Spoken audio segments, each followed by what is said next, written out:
Votre magazine est préparé en partenariat avec la Chambre de commerce et d'industrie. Bonjour à tous. Le mois dernier, 2 fermes photovoltaïques ont été inaugurées ici au pays.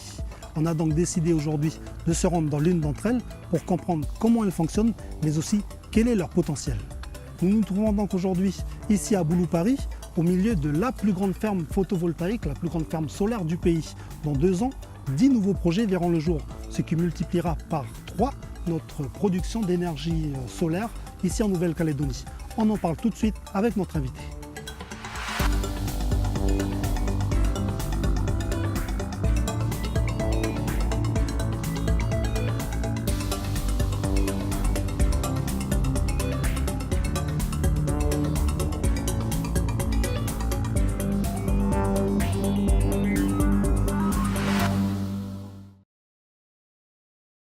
Alors Monsieur Cédric André, bonjour. Bonjour. Merci de nous accueillir ici dans votre ferme photovoltaïque. On rappelle à nos chers téléspectateurs que c'est la plus grande ferme solaire du pays et qu'elle a été inaugurée il y a à peine quelques semaines. Exactement. Alors en quelques mots, Quadrant c'est quoi? Alors Quadrant, on est producteur d'électricité. On produit de l'électricité à partir de moyens de production renouvelables. On fait des centrales solaires, des fermes éoliennes, des centrales hydroélectriques et du biogaz. Okay. Et une ferme photovoltaïque comme celle-ci ici à Boulou-Paris, comment ça fonctionne? Ça fonctionne assez simplement en fait. On récupère l'énergie du soleil pour produire de l'électricité. Vous le disiez tout à l'heure, on est ici sur la plus grande ferme solaire du territoire. On est sur une zone qui fait un peu plus de 17 hectares clôturés. On a un peu plus de 43 000 panneaux qui sont installés. Et ces 43 000 panneaux vont produire tous les ans à peu près l'équivalent de la consommation de 5 000 foyers calédoniens. Ok, donc 5 000 foyers calédoniens. Vous l'avez dit, vous êtes producteur et revendeur de l'électricité à partir de l'énergie solaire. Donc à qui vous revendez cette électricité-là? On revend cette électricité à Enercal en tant que gestionnaire du système de transport d'électricité en Nouvelle-Calédonie. Il faut savoir que pour produire cette électricité, on a besoin d'autorisations qui sont délivrées par le gouvernement de la Nouvelle-Calédonie. Et le tarif auquel on revend notre électricité est lui aussi agréé par les gouvernements de la Nouvelle-Calédonie. Okay. Alors combien en termes d'investissement, combien ça vous a coûté à Quadrant une telle ferme solaire? Alors on est sur une centrale qui fait un peu moins de 12 MW crête, c'est pas forcément très parlant, mais ça représente un investissement d'environ 2,5 milliards de francs pacifiques. Alors vous revendez, vous nous l'avez dit, à Enercal le kilowatt à 16,5 francs. En combien de temps vous allez pouvoir amortir vos investissements? Alors on est sur des investissements qui sont des investissements très long terme. On le disait, 2,5 milliards, c'est quand même assez important. Avant de revenir à votre question, je voudrais juste ajouter que sur ces 2,5 milliards, c'est un investissement qui est entièrement porté par Quadrant. On n'a plus besoin de faire appel à des dispositifs de défiscalisation ou de subvention pour être capable de revendre notre électricité à un prix qui est intéressant pour le système électrique. Parce que racheter l'électricité 16,50 francs, c'est intéressant pour le système électrique. On est sur un prix qui est compétitif par rapport aux autres moyens de production qu'on peut avoir en Nouvelle-Calédonie et on a aussi la spécificité d'avoir un tarif qui est fixé sur 20 ans ou 25 ans. Donc ça veut dire que ce tarif-là, il va évoluer en fonction de différents indices liés à l'inflation, mais du coup ce tarif-là va être fixé sur 20 ans ou 25 ans. Et donc pour revenir à votre question, on a besoin de ces 20 ans ou 25 ans de contrat pour rentabiliser un investissement de ce type. Parce qu'il nous faut de la durée, c'est un très gros investissement et il nous faut une certaine durée pour être capable de le rentabiliser tout en vendant cette électricité à un prix intéressant pour la Nouvelle-Calédonie. Okay. Pour qu'on ait une idée avec nos téléspectateurs, en une année par exemple, combien cette ferme solaire va vous rapporter? En une année, on va être aux alentours de 250 millions de francs de chiffre d'affaires lié à la vente d'électricité pour cette centrale-là. Okay. Alors ici en Nouvelle-Calédonie, la part de l'énergie solaire en termes de production d'électricité, ça représente combien? Alors pour l'instant, c'est encore très faible parce que jusqu'à présent, on avait assez peu de moyens de production d'électricité d'origine solaire qui étaient installés en Nouvelle-Calédonie. On vient de mettre en service cette ferme qui fait un peu moins de 12 mégas, ce que je disais tout à l'heure. On en a mis en service une autre à Temala qui fait 3 mégawatts, ça fait 15 mégas. Pour juste vous donner des ordres de grandeur, jusqu'à présent, avant ces deux fermes-là, il y avait 7 mégas qui étaient installés en Nouvelle-Calédonie. Donc avec ces 15 mégas en plus, déjà, on vient de tripler la puissance installée de centrales solaires en Nouvelle-Calédonie. Et on est maintenant, ces 22 MW installés permettent de produire l'équivalent de la consommation de 10 000 foyers calédoniens. Donc ça reste encore assez faible dans la part de consommation d'électricité globale en Nouvelle-Calédonie. On a justement quelques chiffres à partager. On parle ici en Nouvelle-Calédonie, la part de l'énergie solaire, c'est à peu près 16%. Alors pas de solaire, ça, le 16% c'est de renouvelable. Ouais. Okay. Parce qu'il faut quand même savoir qu'on on fait en Nouvelle-Calédonie du renouvelable depuis de nombreuses années et de très nombreuses années avec le barrage hydroélectrique de Yaté. Et effectivement, quand on parle de ces 16% qui dépendent un peu des années, ça dépend. Ces 16% sont en grande partie assurés par la centrale hydroélectrique de Yaté qui elle fournit beaucoup d'électricité pour la distribution. C'est vrai, c'est bien ça, c'est 16% d'énergie renouvelable exactement. Et 1,93% pour la part. Et là, c'est beaucoup plus faible, solaire. Effectivement, pour le solaire. Ouais. Et en termes de coût, est-ce que le solaire, comment il se situe par rapport aux autres énergies renouvelables? Est-ce que ça coûte plus cher que l'hydroélectrique ou que les éoliennes? Alors justement, là, la grande nouveauté qui est arrivée petit à petit, mais c'est qu'on sait maintenant produire à partir de centrales solaires une électricité très bon marché. Là, on est à 16,50 francs. Sur les dernières autorisations qui ont été délivrées par le gouvernement, on descend en dessous des 14 francs du kilowattheure. Et là, quand on parle de ces prix-là, sans aucune aide, bien évidemment, sans défiscalisation, sans subvention, on est inférieur au coût de production de nouveaux moyens de production thermique. Une centrale diesel, une centrale fuel, une centrale gaz maintenant, comparée, si elles aussi sont réalisées sans défiscalisation, le solaire produit moins cher que ces moyens de production-là. Donc on est maintenant effectivement capable de produire une électricité à un coût très bon marché, avec du solaire sans aucune aide. Et ça, c'est la grande nouveauté. Et c'est lié à un phénomène qui est très simple, c'est que dans le monde, la production de panneaux solaires a explosé parce qu'on en installe de plus en plus. Et en explosant, on a divisé par plus de 5 en 10 ans le prix d'un panneau solaire. Et ce qui nous amène maintenant à être capable de construire des centrales à un coût faible et donc d'être capable de produire une électricité à un coût qui lui aussi devient très faible. Donc on le comprend bien, l'électricité via le solaire est appelée à encore plus se développer. Alors je vous propose justement qu'on regarde ensemble un reportage qui a été tourné par Ismaël Ouakasséou du côté de Koné. Alors le thème du reportage, c'est l'entreprise passe au solaire.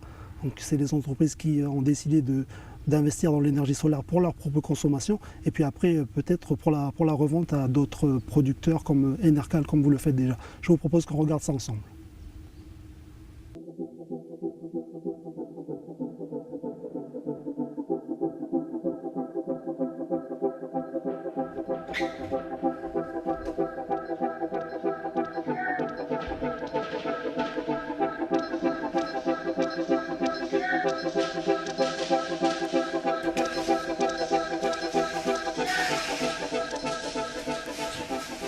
J'ai monté cette société il y a 3 ans sur Bako, sur la zone d'activité de Bako.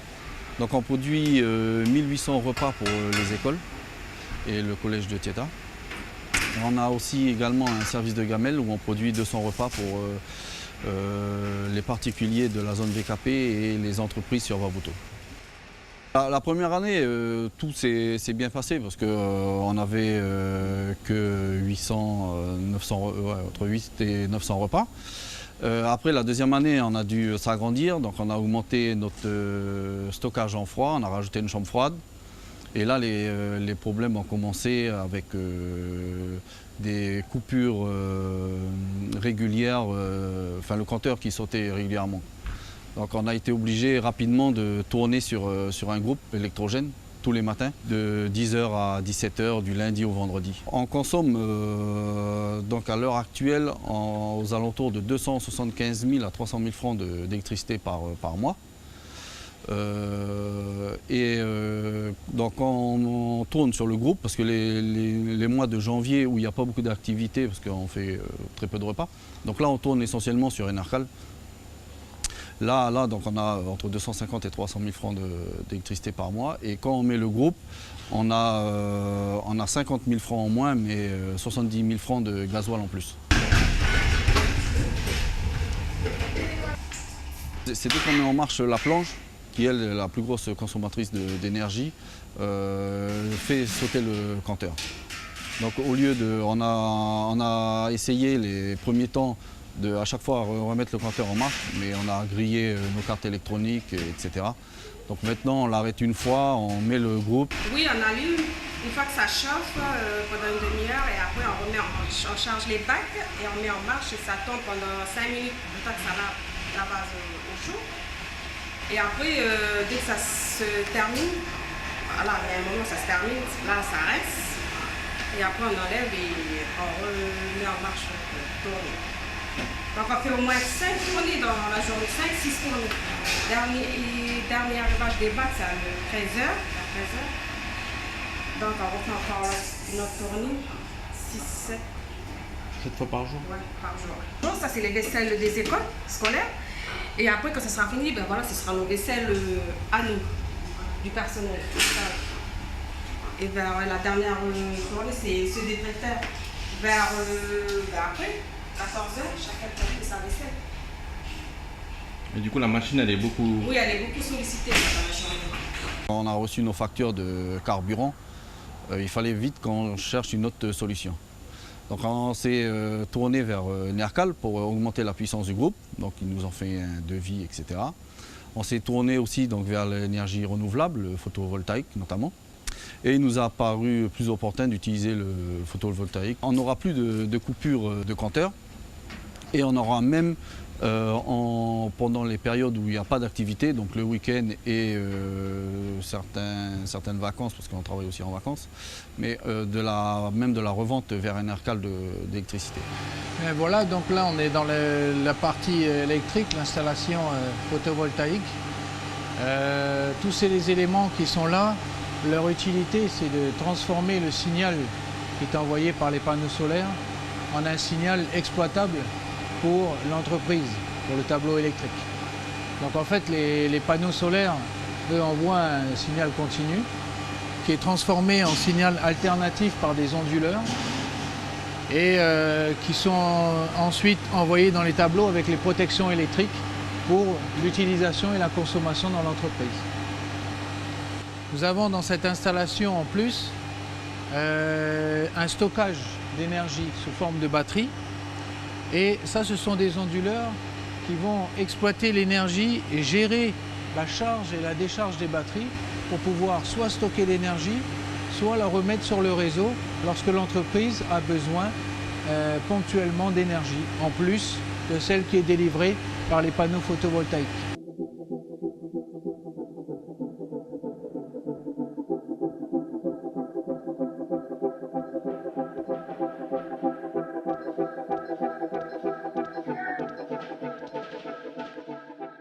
L'avantage du photovoltaïque, c'est que c'est un apport d'énergie et lorsqu'on n'en a pas besoin, on peut le revendre.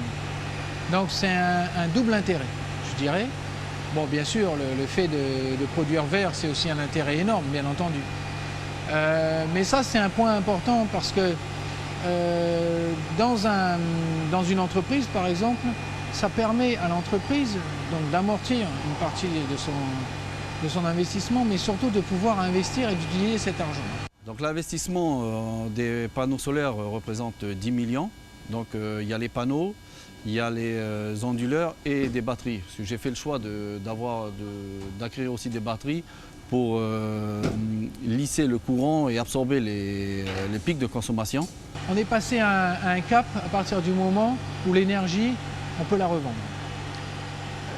Donc à partir de ce moment-là, il y a eu un développement technologique énorme et maintenant on a des équipements qui sont très performants.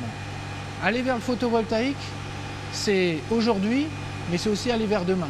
L'investissement qu'on fait maintenant va servir demain. Si jamais on ne le fait pas maintenant, on le fera demain, mais on aura perdu un peu de temps. Dès maintenant, c'est rentable. Dès maintenant, c'est intéressant. Il ne faut pas hésiter à se renseigner. C'est vraiment un gain. C'est comme, si vous voulez, vous payez pour quelque chose qui ne vous appartiendra jamais. Là, le photovoltaïque, ça vous appartient. C'est votre propre énergie que vous produisez et vous en avez pour plus de 25 ans.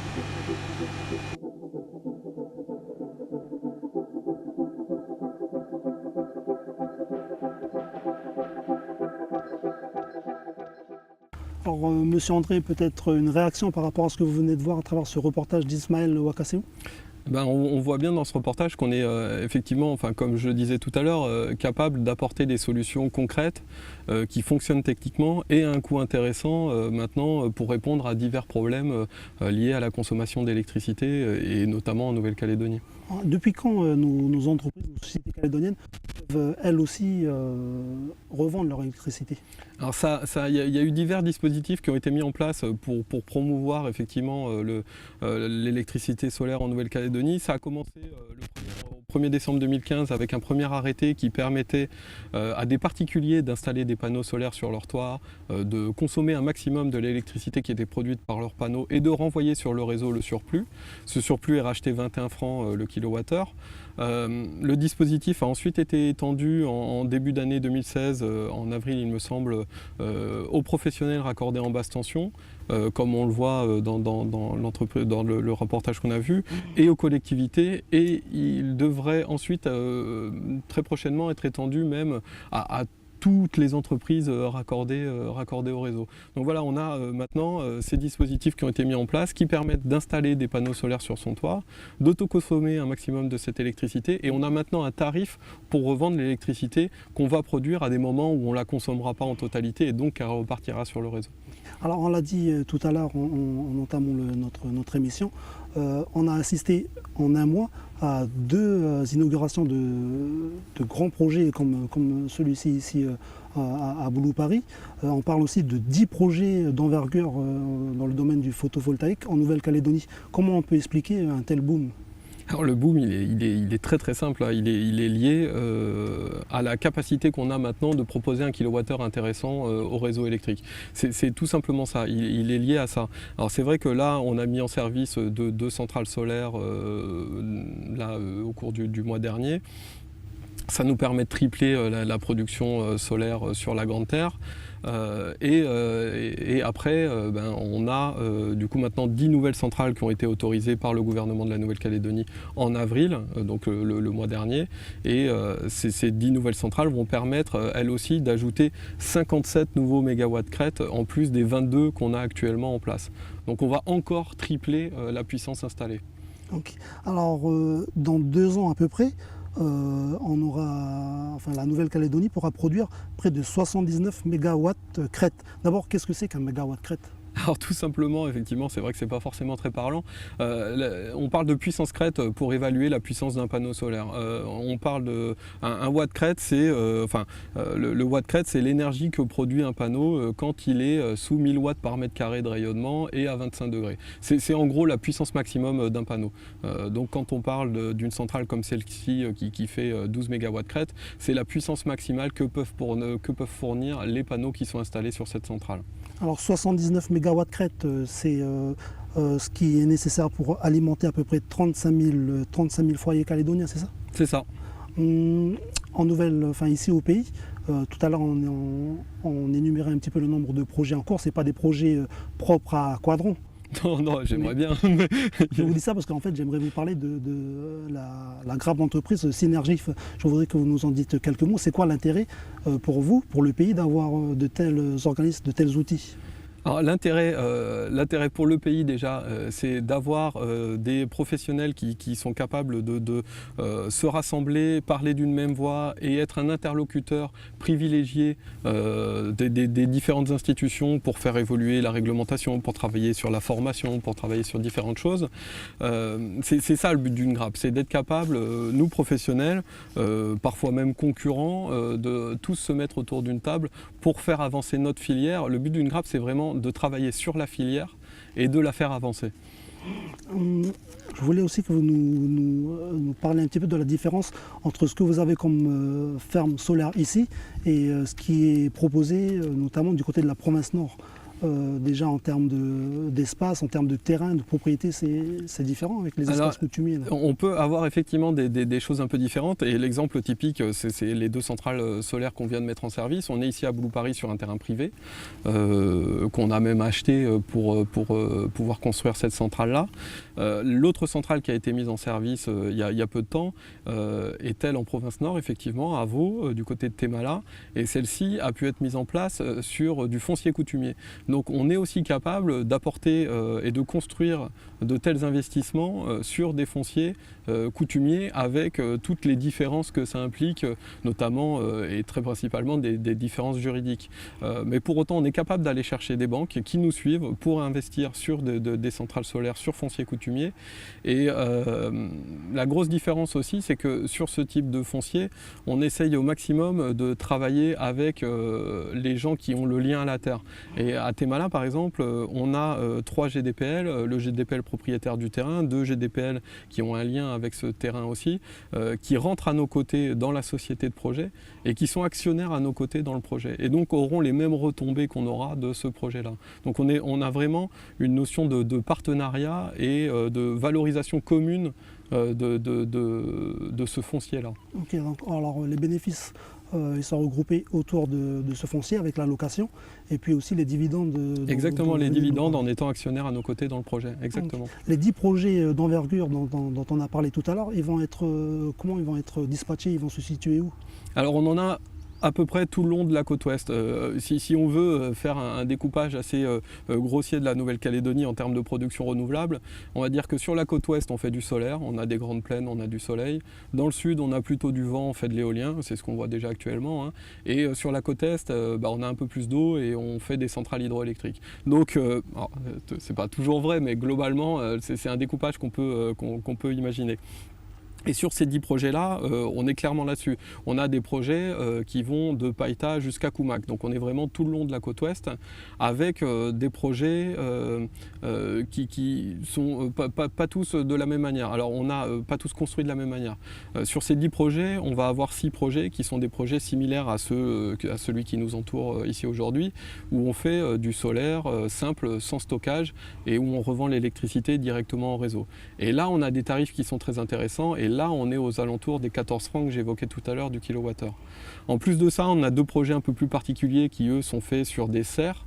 L'idée, c'est de faire de l'agriculture en dessous de panneaux solaires en faisant des serres photovoltaïques. Et on a 2 projets qui, eux, sont encore plus innovants et montrent que finalement, le futur, c'est déjà aujourd'hui.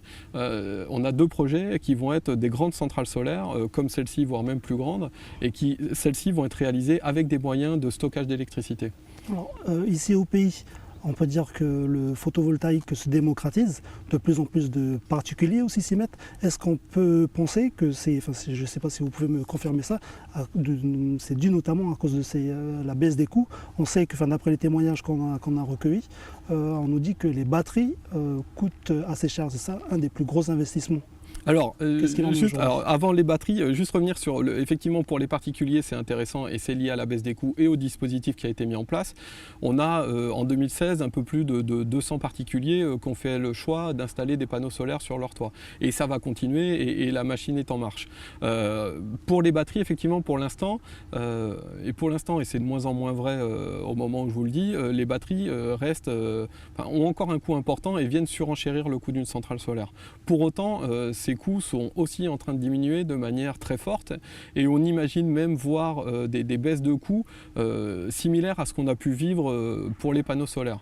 Et avec ça, on va bientôt être capable du coup de faire du solaire avec du stockage à un coût qui lui aussi sera très intéressant. C'est déjà plus ou moins le cas, ça va l'être de plus en plus dans le futur. Alors Monsieur André, je vous propose qu'on se rende ensemble du côté de la conception où on a rencontré des particuliers qui ont fait le choix de l'énergie solaire, de l'électricité via l'énergie solaire. Donc je vous propose qu'on regarde ça ensemble. C'est parti. Ici, nous sommes dans la vallée de Tiati, sur les hauteurs de la tribu de la Conception. Le réseau d'eau et d'électricité publique ne dessert pas encore ce lieu. Il y a 6 ans, un groupe familial a décidé d'investir dans l'énergie renouvelable, notamment via l'électricité à base de l'énergie solaire. C'est chez le vieux Théodore que les 13 panneaux solaires et l'ensemble du système électrique a été installé. Un système qui alimente 3 foyers. La gestion de tout ce stock-là est fait par cette unité-là, Sanuboy. Sanuboy, donc ça a été donné par un concessionnaire d'ici. Donc ici, vous avez la puissance d'aujourd'hui, là, ça arrive du soleil. Donc ici, il n'y a pas trop de soleil, donc on a à peu près 200. C'est à partir de 400. 200, c'est pour la maison. Donc avec 200, ça alimente les maisons, ça alimente toutes les autres maisons qui sont où, là. Et quand ça arrive à plus de 400, ça descend dans les batteries. Mais souvent, ça monte jusqu'à 2000. Donc ici, on a le master. C'est lui qui commande tout, mais il commande aussi la maison d'ici. Après, on a les deux autres compteurs là. Celui-là, c'est pour les maisons du fond, qui sont à peu près 200 mètres au fond. J'envoie le courant par la ligne électrique, ça monte jusque là-bas. Et celui-là, ça va dans une petite usine de salade là-bas. La maison du vieux Théodore est tout équipée. Mais pour gérer au mieux sa consommation d'énergie, il préconise des appareils de basse consommation. Cette autosuffisance en électricité permet des économies d'argent considérables. Ça fait 5-6 ans qu'on ne paye pas de courant, quoi. Donc si on fait le calcul, une maison comme ça, elle doit consommer à peu près, si c'est énercal, c'est quelque chose comme 28 000, 30 000 francs de courant. Donc là, tu multiplies par 50, le calcul est là. La douzaine d'habitants de Tchati bénéficient d'un système hybride. Ils puisent aussi une partie de leur électricité via une turbine placée dans un cours d'eau traversant la vallée. Cet ensemble électrique a coûté environ 10 millions de francs CFP. Mais ces familles ont couvert à peu près 2 500 000 francs. Le reste fut pris en charge par le gouvernement de la Nouvelle-Calédonie et quelques fondations. En 6 ans, chacun de ces 3 foyers a économisé plus de 2 millions de francs. Pour ces personnes, cet outil, c'est d'abord un choix de vie, un militantisme écologique qui a tout naturellement ses contraintes.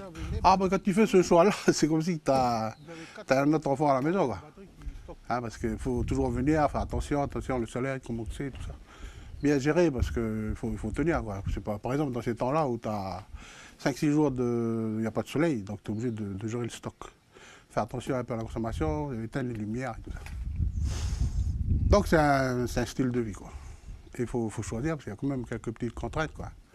Mais bon, on a tout, hein. On a le téléphone, on a tout, quoi. Par exemple, il y a des moments comme ça, il ne faut pas faire démarrer les machines à laver.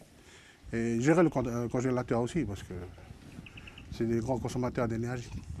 Ces familles sont complètement indépendants en eau et en électricité. Ils doivent donc se charger eux-mêmes des entretiens réguliers, mais aussi ponctuels, comme ceux occasionnés par le passage d'un cyclone. Ce n'est pas des contraintes où tous les jours il faut être dessus. C'est-à-dire qu'il y a des étapes tous les 3 mois. On sait qu'on fait un petit point sur l'eau des batteries. On sait qu'on va regarder voir s'il y a encore de la graisse dans la turbine. Regarder si les panneaux solaires ne sont pas trop sales. Même regarder visuellement aussi le câblage.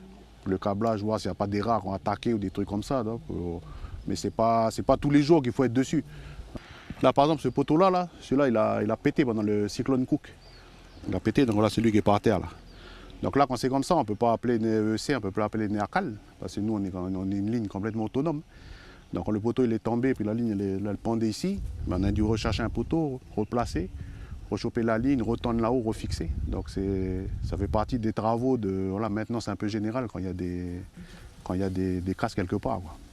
Pour Reza, ce système d'utilisation communautaire de ces ressources énergétiques naturelles est complètement adapté à notre mode de vie basé sur le partage, à notre mode de gestion ancestrale des ressources et à notre éducation qui commence tout d'abord à la maison. La consommation, elle est tout de suite partagée. Après, il n'y a pas des compteurs par maison. Une fois que tu as tué ton quota, tu n'as plus, puis il faut attendre que ça se recharge. C'est que tout est mis à disposition des 3 habitations, quoi.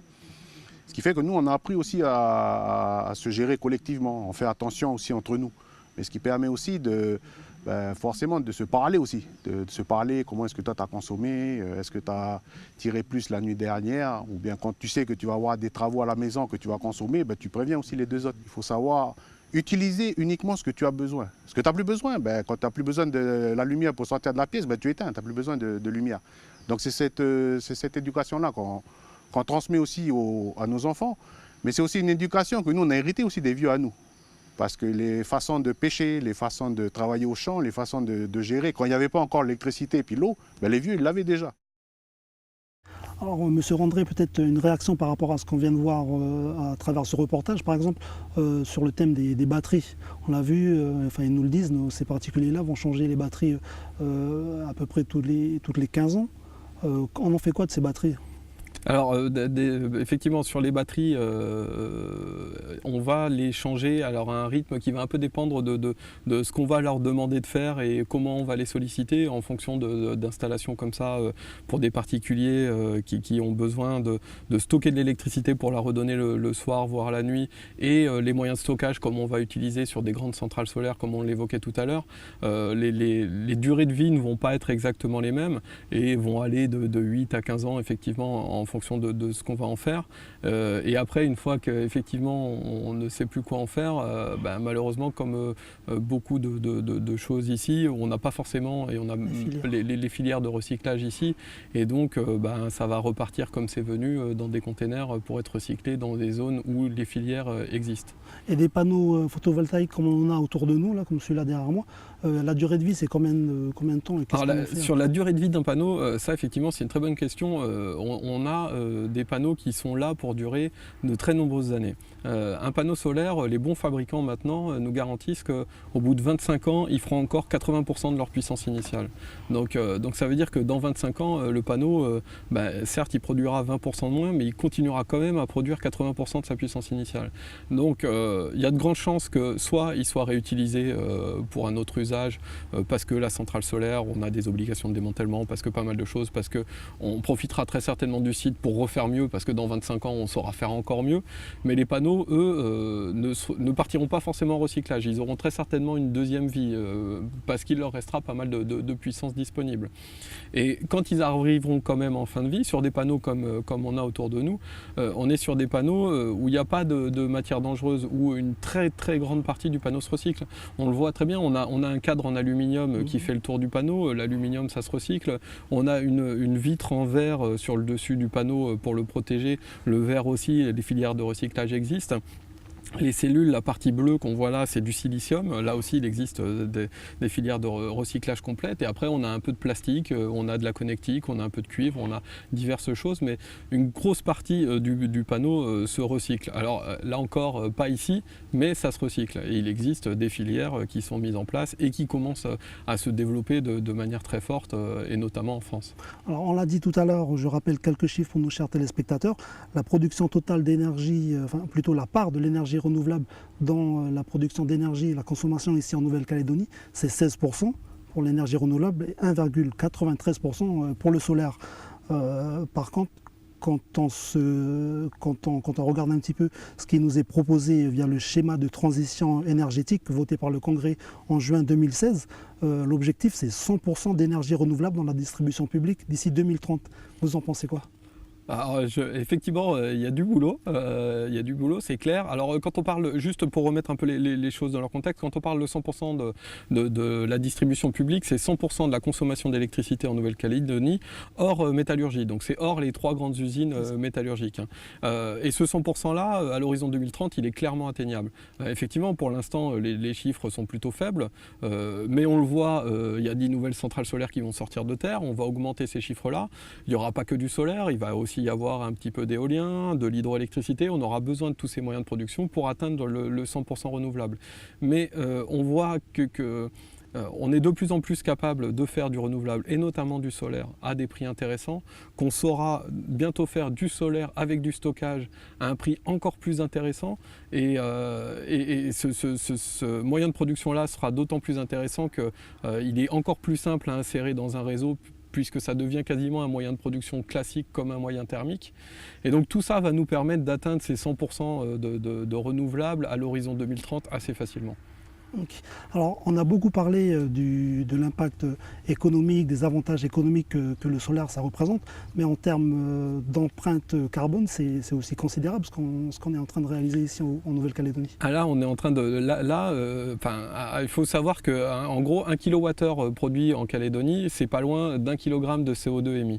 Donc à chaque fois qu'on met en place ce type de centrale-là, chaque kilowattheure qu'on produit à partir de solaire, c'est 1 kg de CO2 en moins qu'on envoie dans l'atmosphère en Nouvelle-Calédonie. Et là, effectivement, on est en train de gagner tous les jours des tonnes de CO2 en faisant tourner ces centrales-là. Alors, Monsieur André, on arrive au terme de cette émission. Je vous remercie pour toutes les informations que vous avez partagées avec moi, avec nos chers téléspectateurs. Et quant à nous, on se retrouve le mois prochain pour une nouvelle émission de Au cœur de l'économie.